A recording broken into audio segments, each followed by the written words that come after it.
جوتے پہ پاؤں رکھ کے نماز ادا کرنا کیسا ہے؟ جوتے پہن کے تو ہمیں پتہ ہے کہ نماز ہو جاتی ہے، لیکن جوتے رکھ کے اس کے اوپر پیر رکھے وہ اس لیے رکھا جاتا ہے جس طرح نبی علیہ السلام نے تو اذان جو ہے وہ لا الہ الا اللہ پہ ختم کر دی تھی. انڈیا پاکستان والے وہ اسپیکر بند کرنے سے پہلے کیا پڑھتے ہیں؟ محمد رسول اللہ پڑھتے ہیں نا. وہ یہ بتانا چاہتے ہیں کہ نبی علیہ السلام آدھی اذان بتا گئے تھے، ہم نے مکمل کر دی. یہ بدعت جاری کی نا. نبی علیہ السلام جوتی میں پاؤں داخل کر کے نماز پڑھ لیا کرتے تھے، لیکن کلین والی مسجد میں نہیں جہاں مٹی ہونی چاہیے.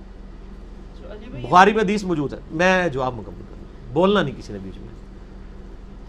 تو آپ صلی اللہ علیہ وآلہ وسلم نماز مکمل کر لیا کرتے تھے جوتیوں کے اندر بھی،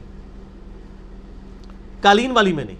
جس مسجد میں فرش ہے مٹی کا پیوڈ، جوتیوں میں نماز پڑھے. اور جوتیاں بھی آپ والی نہیں جن کے نیچے گندگی پھنس جاتی ہے، فلیٹ جوتی ہو.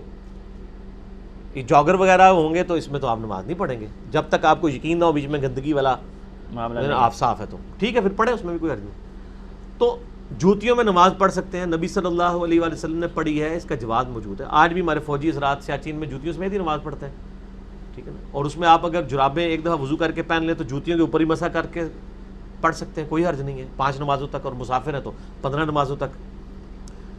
اب کیا ہوا کہ ان کو جوتیوں والی حدیثیں تو ہضم نہیں ہوتی تھی.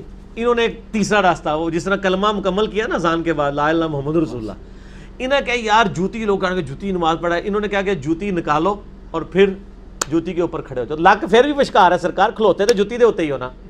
پاویں جوتی کے اندر پاؤں داخل کر کے کوئی کھڑا ہوا ہے یا اس کے اوپر یوں کھڑا ہوا ہے، نیچے تو جوتی، نیچے سے جوتی ہے نا. لک تو پشکار ہی ہے نا. چاہے آپ سارے ادھر رکھیں، پاؤں ادھر رکھیں، پاؤں ادھر کریں، سارے ادھر، کمر تو درمیان میں ہی رہے گی نا.